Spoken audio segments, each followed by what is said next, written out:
뉴스와 방송연이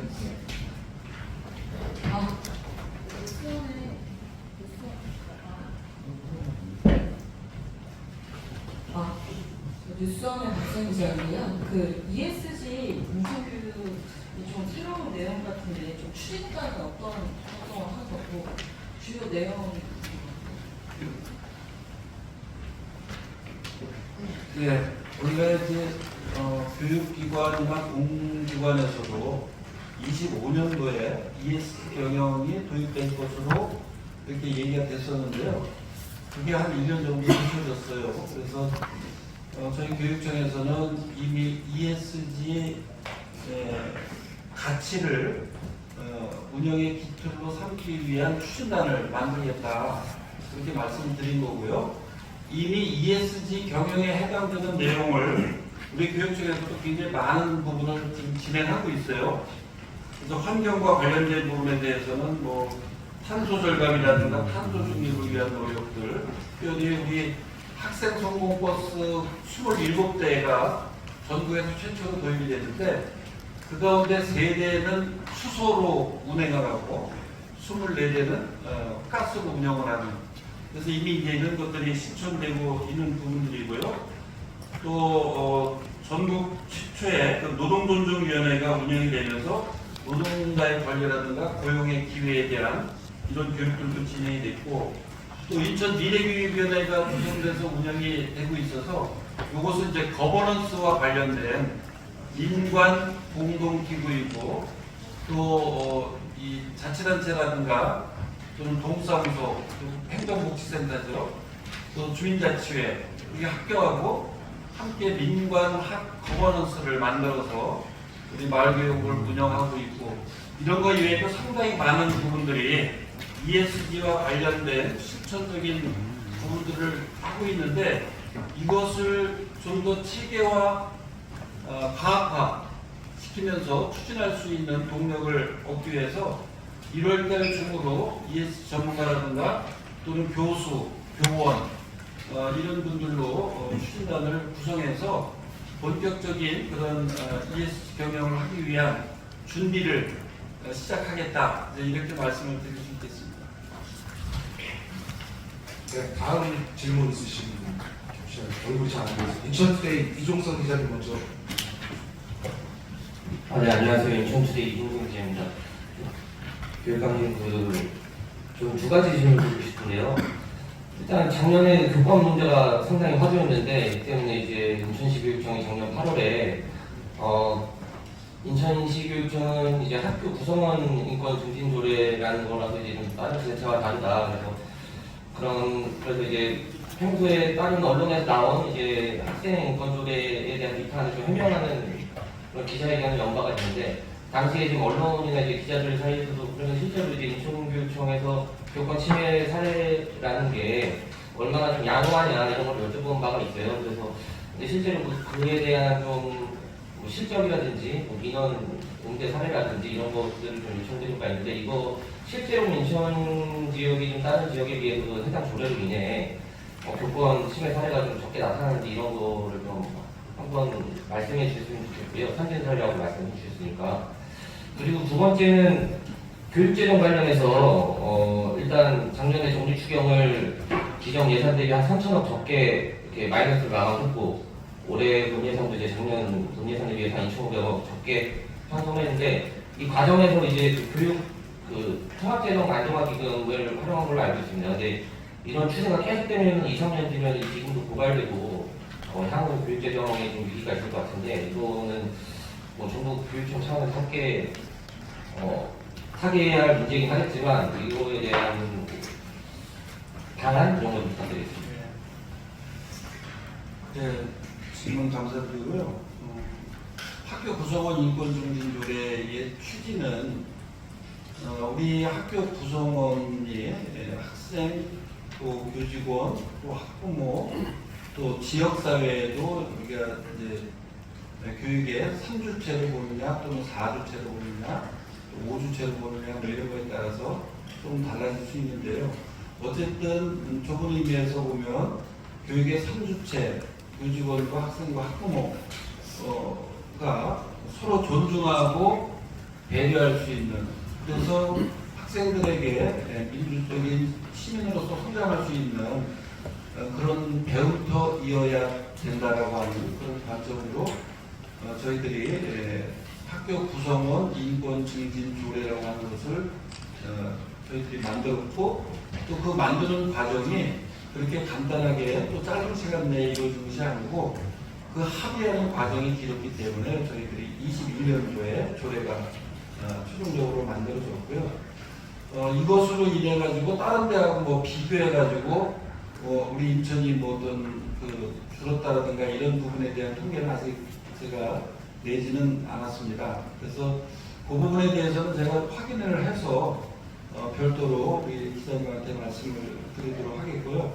또 그 학교 구성원 인권 증진 조례만 있었던 것이 아니고 또 교권 보호 조례도 우리 교육청에서는 이미 만들어서 시행 중에 있고, 또 최근에 학생들의 책임을 강화하는 그런 내용을 담고 있는 학교 규정과 관련된 조례도 최근에 만들어져서 학교에서 이제 그것을 기반으로 해서 학칙을 개정할 수 있는 그런 근거가 마련이 되고요. 이번에 이제 교권사법과 또 아동학대 처벌법이 국회에 통과했기 때문에 그런 법적으로 변화된 부분이 다시 또 학교에 규정으로 자리 잡을 수 있는 그런 과정이 지금 남아 있습니다. 그래서 제도적으로는 이제 그렇게 진행이 되고 있고, 우리 교육청에서는 지난 10월 1일부터 교권보호 대응팀을 구성해서 일단 교권보호를 위한 활동이 시작이 됐고요. 바로 이 24년 1월 1일부터는 교권보호 담당관 4급 상당의 직제를 만들고 남부교육장을 겸임 발령을 내면서 지금 이제 활동이 시작이 됐습니다. 그래서 요거는 이제 교육감 직속으로 진행이 되고, 이것을 도와주기 위한 학교 업무지원단, 학교 업무지원단이나 이 교권보호 업무지원단에는 상근 변호사 2명과 33명의 변호사를 위촉해서 법률 지원을 할 수 있도록 했고요. 특히 또 다른 지역과 다르게 인천만이 가지고 있는 특징은 정신과 의사 4분을 별도로 위촉을 했습니다.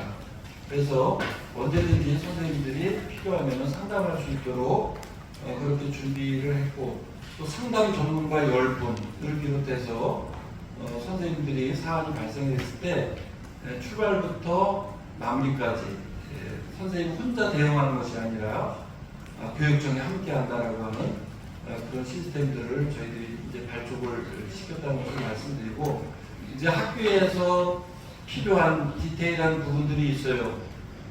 이 장소를 어떻게 할 것이냐, 또 누가 담당할 것이냐, 또 조사는 이제 퇴직교원이나 또는 경찰 퇴직 공무원들이 그렇게 하게 된다거나 이런 부분들이 현재 추진이 되고 있고, 그런 별도의 분리공간이라든가 이런 것도 260개 정도를 저희들이 만들 수 있도록 지원 체제를 지금 갖추고 있습니다. 그래서 약간씩 좀 시간이 걸리는 문제가 있는데요. 그 이전에도 현재 이제 발생되는 사안에 대해서는 즉각 민원기능대에서 접수가 되는 대로 지금 변호사라든가 또는 정부기사라든가 또는 상담자라든가 이런 분들하고 함께 대응을 하고 있다는 것을 말씀을 드리고요. 그 다음에 교육재정과 관련된 부분에 대해서는 실제로 금전만 해도 한 5,600억 정도가 부족한 그런 결과인데요.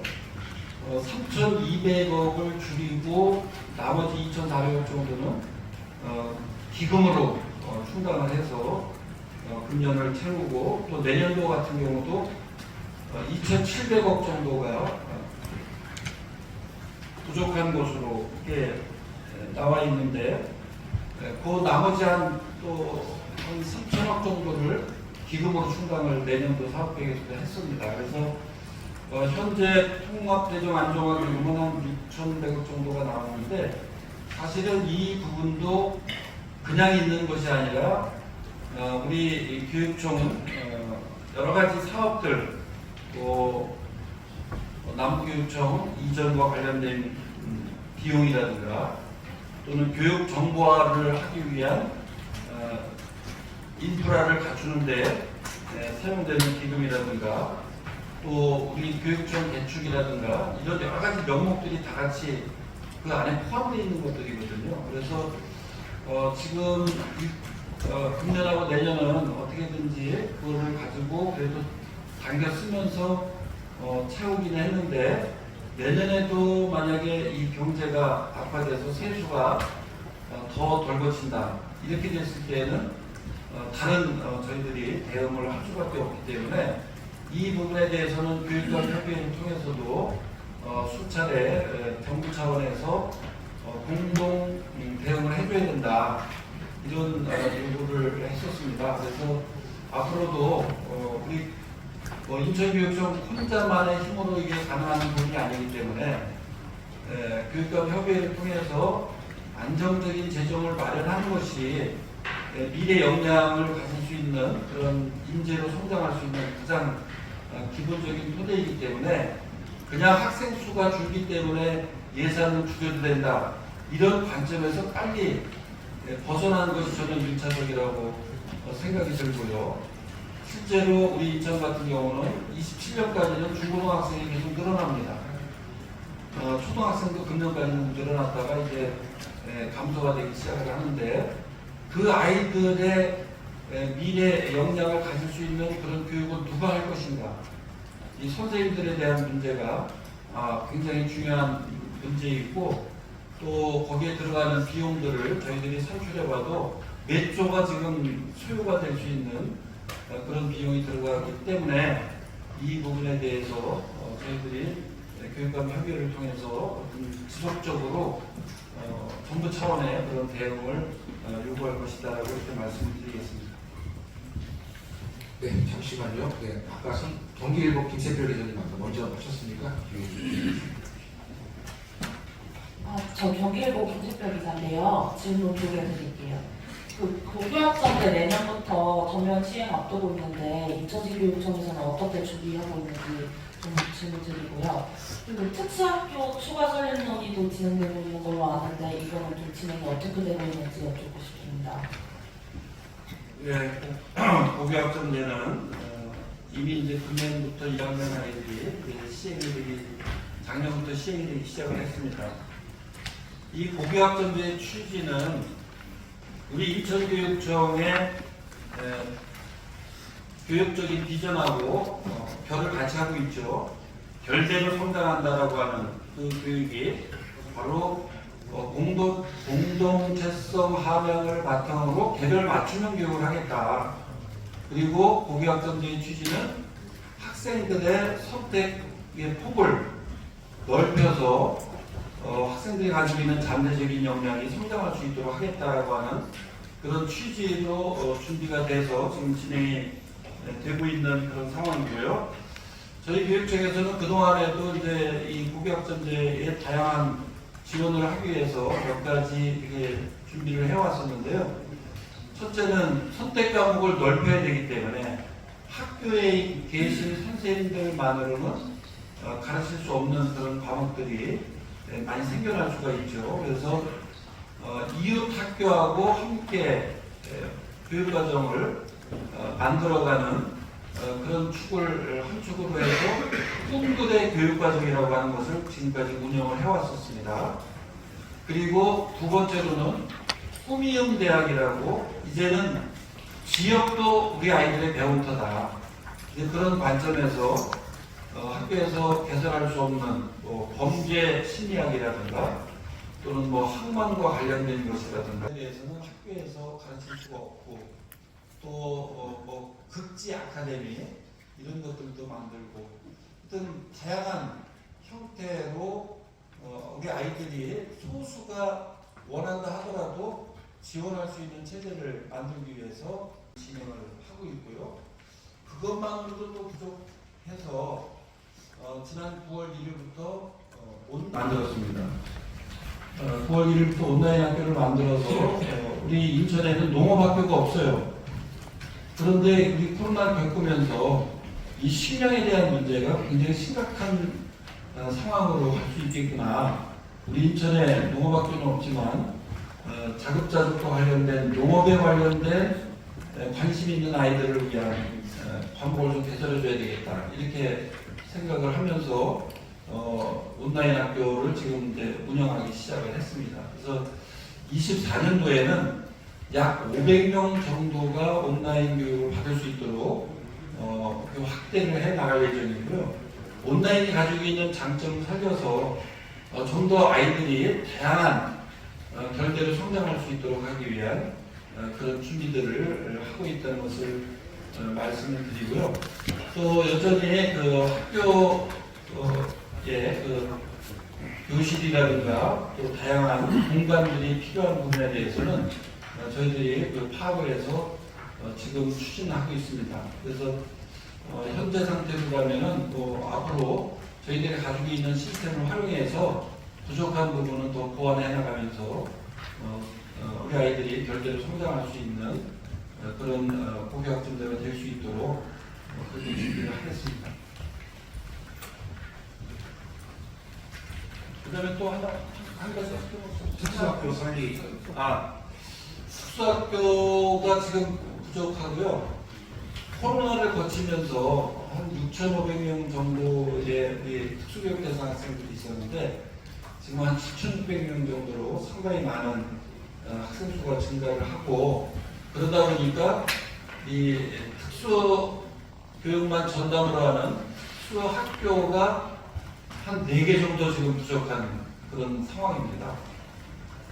그래서 사실은 특수교육이 통합교육으로 이루어지는 그런 방향을 저희들이 가지고 있기 때문에 대부분의 학생들은 이제 통합교육을 받긴 하지만은 또 한편으로는 분리교육을 할 수밖에 없는 그런 요구사항을 가진 부모들이 계셔서 특수학교 설립 작업에 저희들도 지금 준비를 하고 있는데요.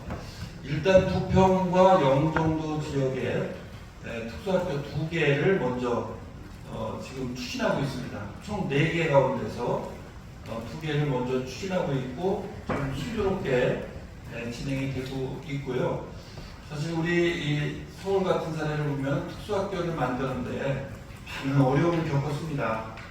우리 인천에서는 한 번도 이제 그런 일은 아직까지 겪지는 않았지만 앞으로 우리 특수교육 대상 학생들이 정말 마음 놓고 공부할 수 있는 공간을 만드는 일이기 때문에 여기에 계신 우리 기자분들께서 적극적으로 이렇게 함께 해주시기를 당부드리고 저희들도 어떤 최선을 다해서 그 시기를 앞당길 수 있도록 하기 위한 노력을 해보겠습니다. 감사합니다. 또 다음 아주 손드신 분들이 여러 분 계셔서 순서대로 드리겠습니다. 이철이고 정혜진 기자님 먼저 말씀해 주시죠. 이철이고 정혜진 기자입니다. 지난해 일버스 관련 질문을 드리고 싶은데요. 시의 행감에서도 그렇고 학교 현장에서도 일버스 관련해서 업무가 많이 과부하 된다는 그런 목소리가 좀 많이 나왔었는데 교육부에서 보시기에 지난해 그 일거수 관련한 좀 청구하는 좀 어떤 게 있었는지 그런 게 궁금하고 좀 그런 행각의 목소리를 좀 보완할 수 있는 것들을 좀 어떤 걸 고민하고 계시는지 좀 궁금하고요. 그리고 하나 더 있는데 아까 그 특수학교 그 설립 관련해서 올해 그 설립 목표 말씀 주셨는데 다른 일반 학교 같은 경우 이렇게 신도시라든가 좀 학교가 많이 부족한 학교들에 대해서 올해 그 설립 계획이 좀 어떻게 되시는지. 네, 두 번째 거를 먼저 좀 말씀드리면은 일반 학교의 설립은 제가 금년에 몇 학교가 이게 공투에 올라가는지 아직 확인을 못했어요. 그거는 이제 따로 말씀드리고 23년도에는 10개를 했습니다. 고등학교 3개하고 또 유초, 중 해가지고 10개를 해서 일단 소통이 풀렸고요. 앞으로 한 20여 개를 더 저희들이 준비를 해서 금년부터 연차적으로 시작을 하고 대개 한 27년, 28년 정도 개교를 목표로 해서 지금 진행하고 있다는 것을 말씀드리고요. 일거스와 관련해서는 제가 지난 2월에 우리 오피니언 리더들이 모이는 곳에서 코로나 3년을 겪고 우리 아이들이 심리 정서적인 어려움과 기초학력의 부족함, 신체적인 활동의 어려움, 이런 것들이 우리의 과제였고 시급한 그런 부분이었습니다. 그래서 그 부분을 어떻게 해결할 것인가 라고 하는 것에 대한 고민 하나와 그 다음에 지난 4년간 우리 인천교육청이 책 읽는 도시 인천을 만들기 위해서 다양한 독서 활동 사업을 진행을 해왔습니다. 그것이 EBS의 정책하고 이렇게 맞물리면서 EBS가 전국적으로 교육청 사업들을 스크린한 결과 인천교육청이 굉장히 다양한 독서 활동 사업을 했다. 이렇게 평가를 받아가지고 EBS하고 함께 책맹이 인류라고 하는 그 프로그램을 만드는데 우리 인천교육청이 또 함께 이렇게 하면서 거기에 우리 아이들의 신체적인 활동, 걷기, 이 걷기는 뭐 그냥 걷는 것뿐만 아니라 굉장히 다양한 액티브한 활동들이 사실은 다 들어가 있는 그런 의미로 이제 확장이 되어 있는 것이고요. 그래서 이제 읽기에서 어느 정도 성과를 거뒀기 때문에 이것을 쓰기로 확장을 하자. 그 속에 아이들의 신체 활동과 또 걷고 사유하고 걷는 것은 인간만이 가지고 있는 특징이기 때문에 읽어서라고 하는 것을 저희들이 구안을 하고 그것을 우리 오피니언 리더들에게 우리 인천 학생들이 지금 이런 상황에 있으니 이것은 우리 학생들이 싫어하는 세 가지다. 아무리 학교에서 책 읽어라, 글 써라 이렇게 하더라도 그 쓰는 아이들만 하고 있지 실제로 많이 부족하다.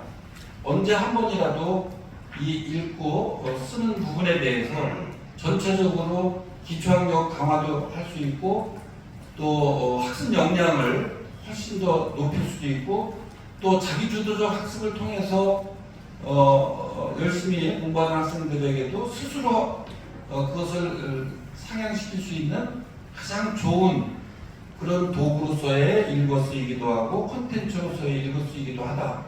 그래서 이것을 금년에 우리 인천 시민문화운동으로 확산을 하면서 그것을 우리 아이들이 학교에서 실천할 수 있도록 만들었으면 좋겠습니다.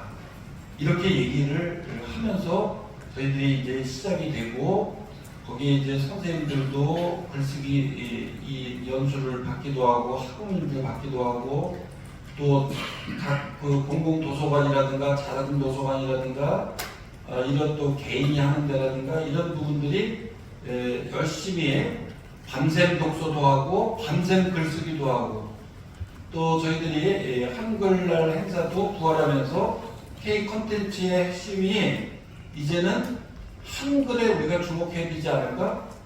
그런 생각을 제가 했습니다.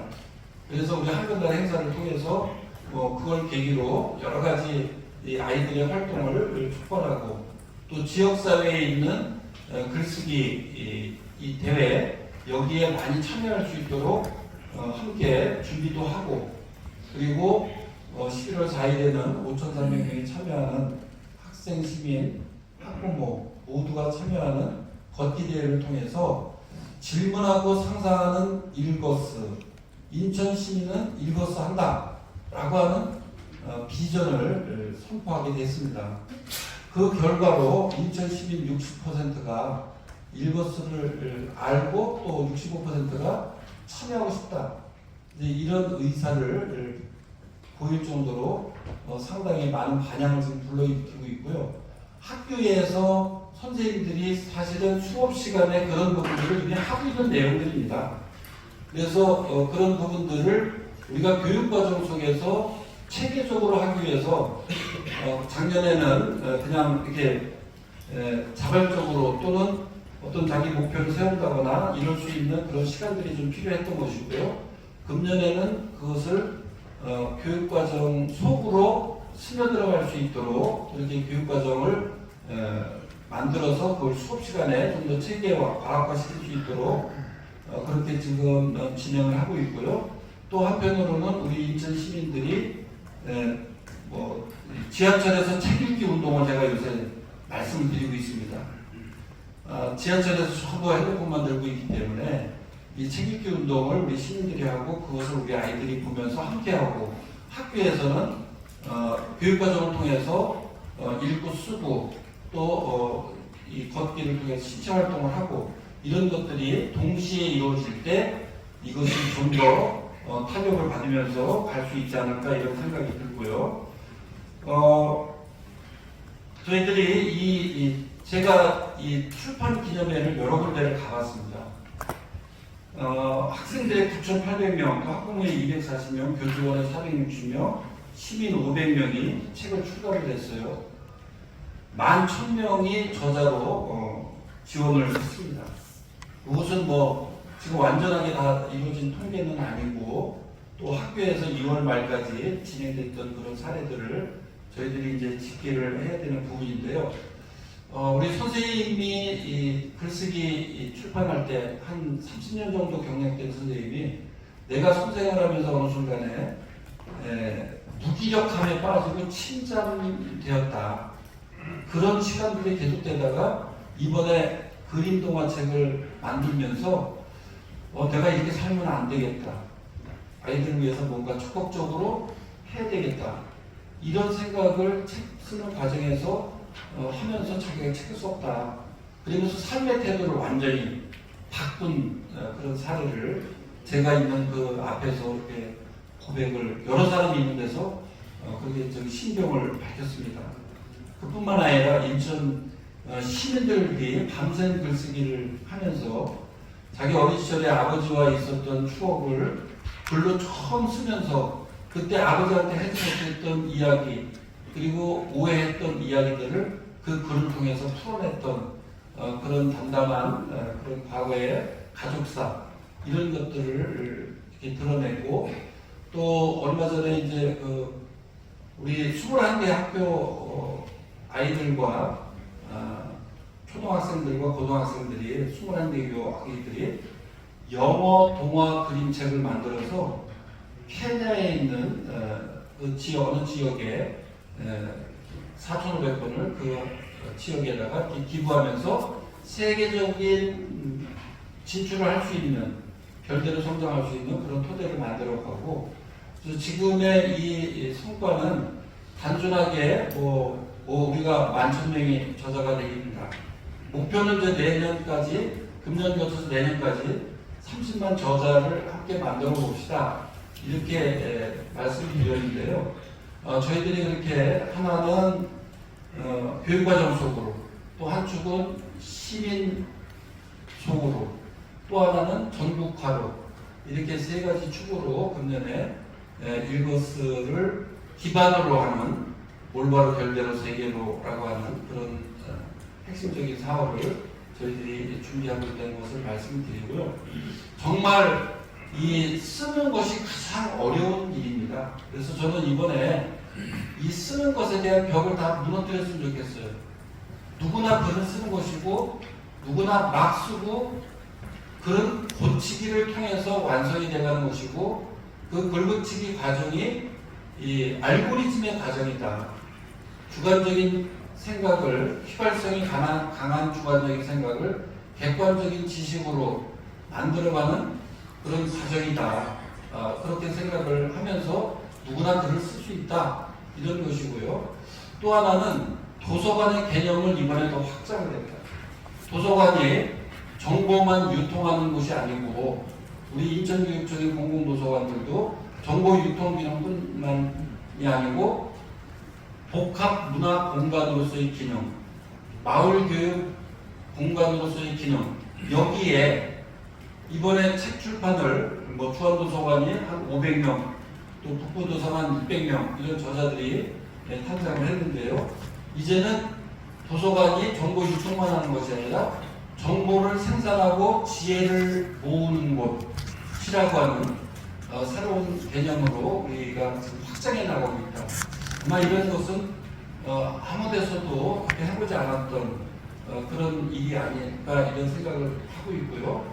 또 우리 기자님들께서 정말 읽기 걷기 쓰기라고 하는 것이 우리 세상을 걷고 또 세상을 읽고 오감으로 세상을 배우고 그것을 글로 표현하면서 소통하고 연대하고 협력할 수 있는 삶의 리터러시이고 삶의 힘이다라고 하는 그 개념에 대해서 우리 시민들이 함께 공유할 수 있도록 많이 좀 나눔을 해주셨으면 감사하겠습니다. 네, 두 가지 다 말씀드립니다. 시간이 꽤 많이 지금 지났는데요. 한두 분 정도만 더 받고 마무리를 좀 하겠습니다. 메일뉴스 조종현 국장님 말씀하시죠.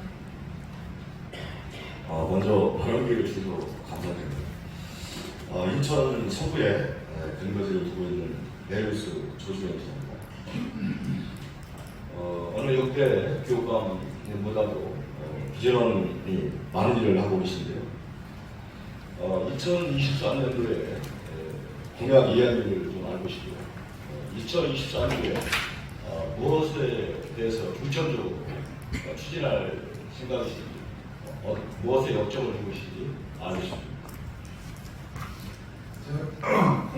공약 이행률을 최근에 점검한 것은 제가 보고 못 봤고요. 작년에 한 번 나왔을 때는 40% 정도 그거 맞나요? 한 번 좀 안 해요. 26%인데 40% 추가하셨습니다. 작년에 예, 그래서 23년도의 목표가 26%였었는데요.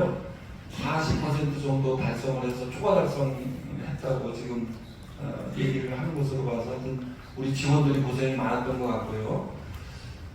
감사드리면서 금년에는 아까 이제 처음에 말씀드린 것처럼 작년이 코로나 3년을 극복하고 포스트 코로나 원년이면서 학생 성공 시대의 원년으로 인천만의 특화된 교육을 중심으로 해서 기초학력 강화 또 학습 역량 강화라고 하는 그런 사업을 저희들이 역점에 두었었는데요. 금년에는 아까 말씀드린 대로 올바로 별대로 세계로 교육. 그래서 인성과 시민성 이 두 가지 항상 인성을 얘기하고 또 시민성을 따로따로 이렇게 얘기하는데 우리 인천에서는 인성과 시민성을 함께 포함하는 개념으로 올바로 교육이라는 말을 사용을 하게 될 것입니다. 그래서 그 올바로 교육 속에 인성과 시민성이 함께 성장할 수 있도록 하기 위해서 친절, 화학, 역지사지 교육, 아까 이렇게 신년사에도 이렇게 말씀드린 것처럼 이제 그런 것들이 이제 이루어지게 될 것이고요. 그 다음에 이제 우리 교육청의 가장 핵심적인 것은 여전히 별개로 교육이다. 아이들이 자기가 가지고 있는 잠재적인 역량을 성장할 수 있도록 하기 위한 그런 교육을 위해서 일거수 기반의 그리고 디지털 생태 교육 또 개별 맞춤형 교육을 기반으로 해서 이루어진다라고 하는 그런 부분이고요. 그 다음에 마지막으로 저희 인천이 글로벌한 역량들을 많이 가지고 있습니다. 국제기구도 15개 가지고 있고 또 외국대학도 4개가 들어와 있고 이런 것을 기반으로 해서 우리 아이들이 인천을 알고 세계적인 인재로 성장할 수 있도록 하기 위한 글로벌 교육을 하겠다. 이렇게 해서 인천 탐방 프로그램 운영이라든가 또 교육감 추천 전형을 통해서 우리 아이들이 자기가 배우고 싶은 외국의 어느 지역의 대학이라도 갈 수 있게 하기 위한 그런 인프라들을 만들어가고 있고요. 또 세계로 배움학교라고 해서 이제 금년에는 한 3,000명 정도의 규모로 직접 해외 체험을 하기도 하고 또 온라인을 통해서 원격으로 교류를 하기도 하고 이렇게 양축으로 진행을 하고 있는데요. 작년에 국제 아카데미를 열어서 6명의 학생들이 북극을 다녀왔고 또 글로벌 스타트업 학교를 통해서 고등학교 25명의 학생들이 싱가포르 난양공대를 비롯해서 베트남 빈대학에 다녀오면서 6개월간의 창업교육을 저희들이 거의 정규 수준에 준하는 그런 교육을 우리 아이들이 진행을 했고요.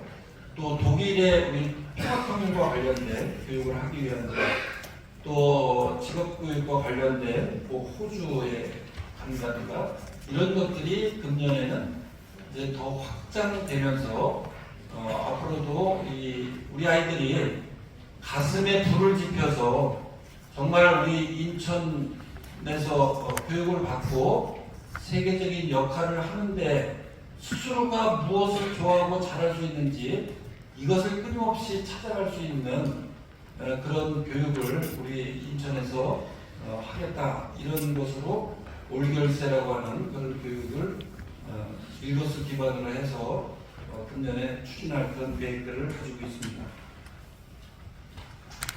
예, 답변이 되셨나 보요.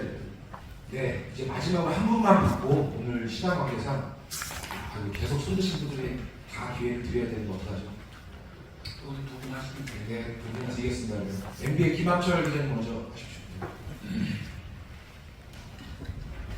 MBN TV 김학철 기자입니다. 저도 두 가지만 간단히 여쭈려고 하는데요. 23년도 전국 15교육청 평가가 있었는데 미래 인재 학성, 국가교육 책임 강화, 안전하고 건강한 학교 환경 조성이라는 항목으로 평가를 했는데 여기서 인천이 뭐 어떤 결과가 있다고 발표가 없어서 전국행정 청구를 했더니 대전, 서울, 울산이 우수 사례라고 발표됐다는 내용만 됐는데 인천이 이 평가에서 결과가 어떻게 나왔는지 그거 좀 여쭤보고 싶고요. 그리고 요즘 학부모들 사이에서는 의대 진학률을 중요하게 보는데 서울대하고 의대하고 같이 합격을 하면 서울대를 포기하고 의대로 간다는 분위기가 있을 정도입니다. 근데 23년도에 인천 졸업생 중에 정시 합격자가 의대 합격자가 한 명도 없었거든요. 이런 상황에서 일거스라고 해서 뭐 읽고 받고 쓰고 요거에 300억 가까운 예산을 투자를 하고 300억? 네. 그 가까운 예산이 들어가고 이러는 게 맞는지, 그리고 요 일것으로도 범시민 운동으로까지 확산한다고 하셨는데 이렇게 예산을 많이 투입을 해도 호응이 없는 게 공감이 되지 않는 아이들을 무리하게 밀어붙이는 건 아닌지, 이런 뭐 학생들이 너무 이제 교육이 학습 일변도로 가는 것도 문제지만 인천 교육은 너무 비학습 일변도로 간다는 지적에 대해서 어떻게 생각하시는지 이거 좀 여쭤보겠습니다. 네, 아주 굉장히 좋은 질문을 해주셨어요. 그 평가 결과는 제가 그거를 뭐 지금 자세히 알 수가 없습니다. 그래서 그거는 그 해당 부서에서 그 대변인 통해서 말씀드리도록 그렇게 하겠고요. 의대 쏠림 현상에 대해서 상당히 많은 분들이 우려를 하고 있죠. 특목고에 들어가는 학생들 가운데서도 뭐 영재예술학교라든가 또 여기에서는 지금 우리가 영재예술은 그 목적에 맞도록 교육을 하기 위해서 만들어진 것이기 때문에 거기에서는 의대를 진학하면 안 된다, 이런 것을 이제 들어올 때부터 서약을 받고 진행을 하기 때문에 안 가고 있는데요. 이 부분이 사실은 우리 의대를 가는 목적이 뭐냐 그랬더니 이 설문조사 결과가 학생들이 많은 부분들이 돈을 많이 벌기 때문에 간다, 이런 결과가 나온 그 뉴스를 제가 한번 접했었는데 그것을 보면서 옛날에 의대를 진학하겠다는 것은 인도주의를 실천하기 위한 그런 실천자로서의 목표를 설정했었는데 아이들이 그런 생각이 많아졌다라고 하는 것에 대해서 상당히 좀 걱정스럽고요. 또 이제 부모들이 의대를 진학하려고 하는 부분은 안정성이라고 하는 부분 때문에 그런 것인데 실제로 우리 인천뿐만 아니라 대한민국이 발전해 나가는 데 있어서 기초과학이라든가 기술 발전에 있어서 바탕이 될 수 있는 이런 부분에 대한 것들이 점점 더 가볍게 여겨지고 소홀히 취급되고 있는 것은 우리나라의 미래로서는 굉장히 어둡다, 저는 그렇게 생각을 하고 있고요. 그런 것을 어떻게 장려할 것인가, 이렇게 그런 부분에 대한 고민과 연구가 더 많이 진행이 되어야 될 것이다, 이렇게 생각을 하고 있고, 우리 교육청에서 뭐 서울대라든가 이런 5개대라든가 이런 부분이 뭐 작년보다는 더 좋은, 현재 상태로는 더 좋은 상태로 가고 있고요. 우리 기자님이 알고 있는 거하고는 상당히 다른 그런 부분이 있다는 것을 말씀드리고, 저희들이 그 공부를 안 한다 이렇게 얘기를 하고 있는데 학교가 공부를 하는 곳인데 공부를 안 하겠습니까? 그거는 이제 결코 진실이 아니다라고 하는 것을 말씀드리고, 저희들이 우리 일반 고등학교 아이를 포함해서 대학 진학을 위해서 마중물이라고 하는 그런 선생님들의 전문적인 진로 지도를 하시는 선생님들이 제가 왔을 때 한 110명 정도 있었어요. 그것을 제가 4년 동안 220여 명으로 확대를 해서 각 분야별로 그 전문 선생님들이 지도할 수 있도록 그렇게 연구하고 지원하는 그런 조직이 있고요.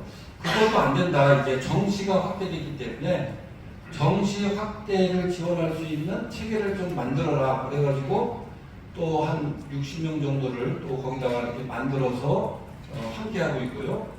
그 다음에 한 500명 가까이 평가 지원단을 또 별도로 만들었습니다. 그래서 우리 선생님들이 이 평가 문항을 연구하고 개발하고 지원할 수 있도록, 그래서 현재 입시와 관련된 전문가 선생님들이 750명이 지금 전적으로 그 부분에 대해서 지원을 하고 있고, 그분들이 또 학교에서 자기가 소속된 학교에서 그런 것들을 실천하고 공유하고, 저는 인천에 진학 이 부분이, 진로 이 부분이 과거에 비해서 많이 달라지고 성장할 수 있었던 것은 바로 그런 선생님들이 이 진로와 진학에 관한 그 내용들을 함께 공유하면서 더 좋은 방안을 찾아나가고 있기 때문에 그런 것이고요.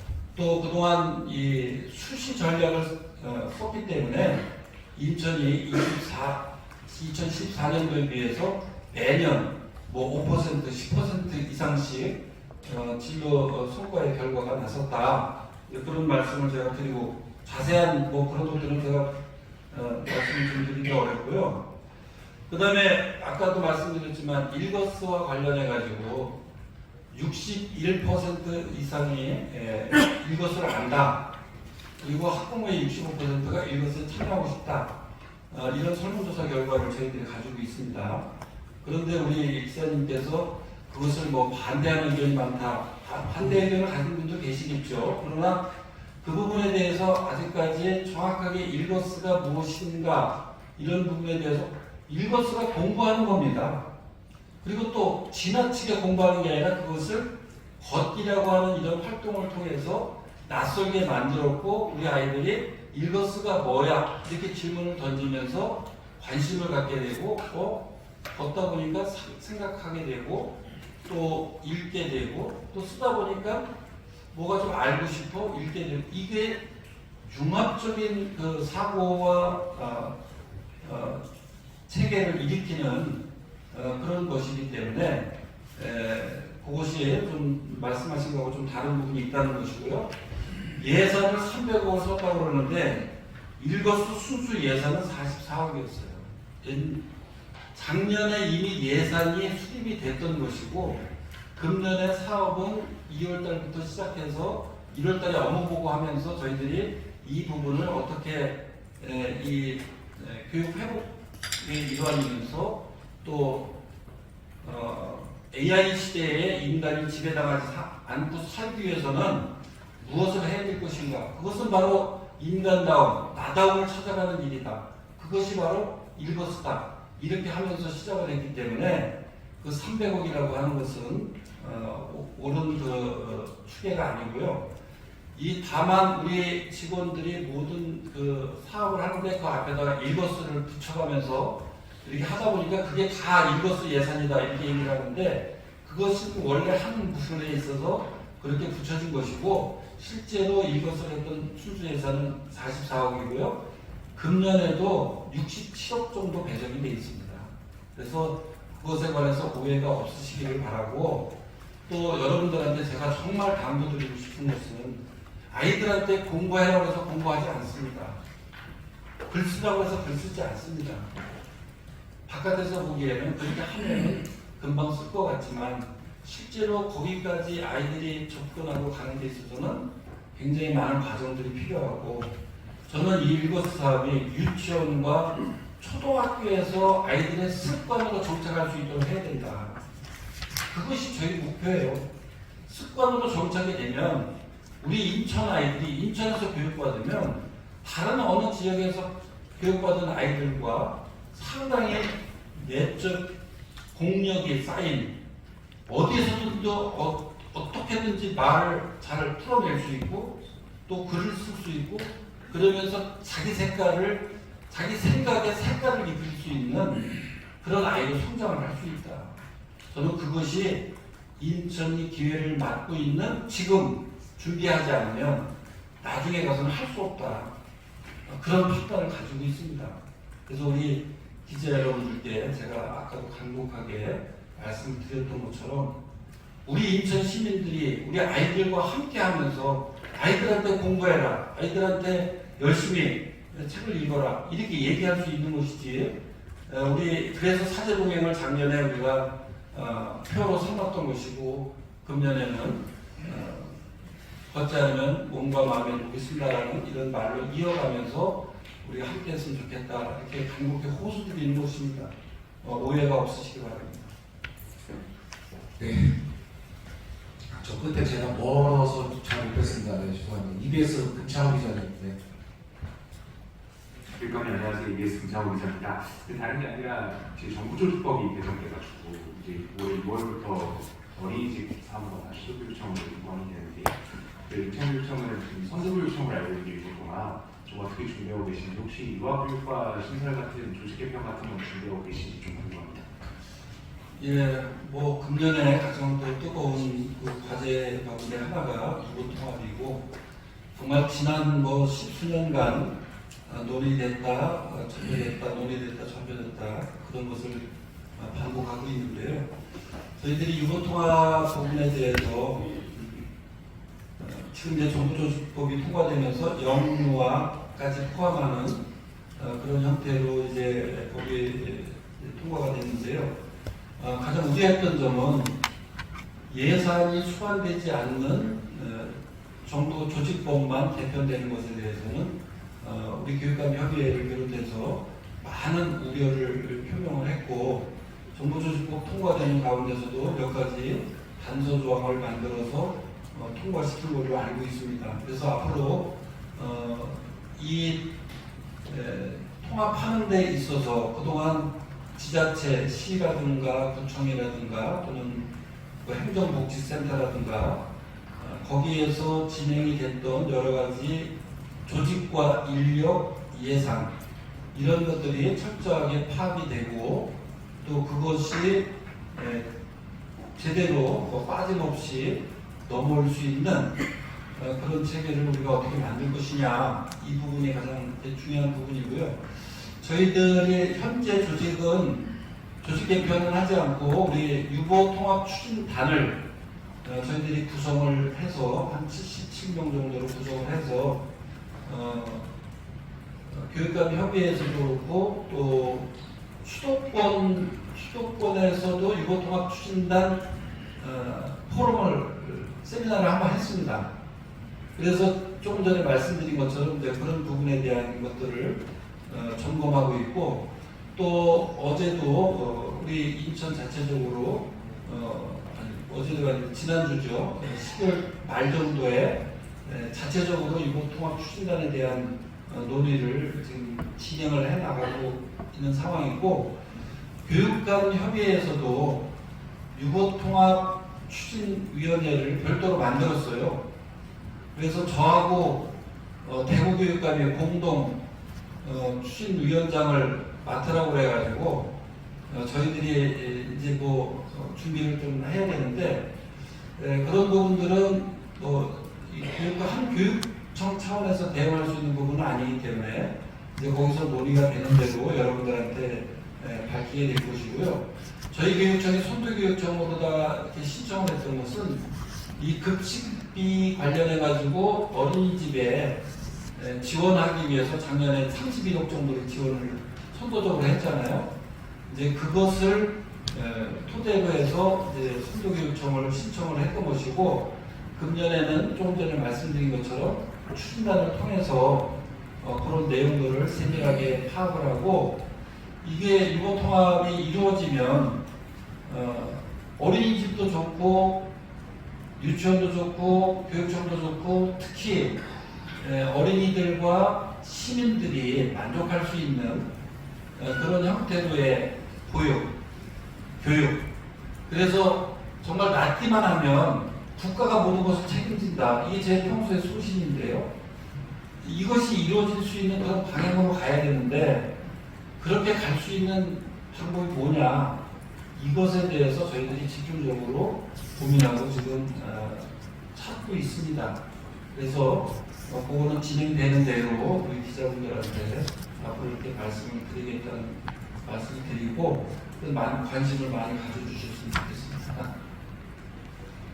네, 진짜 마지막입니다. 연합뉴스 김상현 기자님 오늘 마지막 질문 해주십시오. 네, 연합뉴스 김상현입니다. 올해 늘봄학교 추진 계획과 늘봄 전자전력 확충 방안에 대해 설명 부탁드리겠습니다. 예, 늘봄학교 저희들이 작년에 30개교 정도를 시범학교로 설정을 해서 진행을 잘했고 상당히 만족도도 높게 나오고 그래서 이제 금년에는 60개 정도로 늘리고 또 거기에 대한 인력 지원을 저희들이 받고 또 부족한 거는 저희들이 채워서 진행을 하는 것으로 현재 계획이 되어 있습니다. 그리고 2학기 때는 그것을 좀 더 전면할 수 있게 하기 위한 그런 준비를 하고 있는데 교육부에서도 아직 거기에 대한 인력 지원을 전체적으로 확대하겠다. 이런 부분은 아직까지 저희들이 통보를 못 받고 있는 상황이고요. 1차적으로 저희들이 하고 있는 것은 60개로 확대해서 진행을 하고 하반기에는 전체적으로 확대하기 위한 그런 노력을 상반기를 통해서 진행할 예정이다. 이렇게 말씀이 좋을 것 같고요. 그 다음에 돌봄 거점 센터를 별도로 지금 또 만들어 가고 있어요. 루원시티 안에 3월 초가 되면 한 군데 이 거점 돌봄 지원 센터를 개설을 하게 됩니다.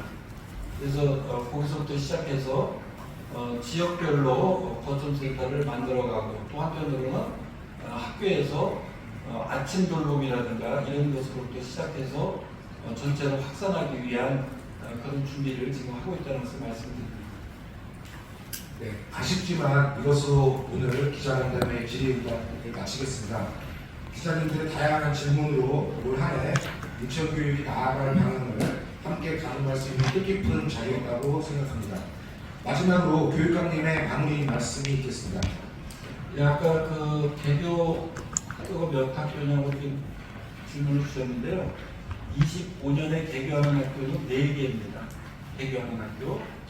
그리고 26년에 14개 학교가 개교를 합니다.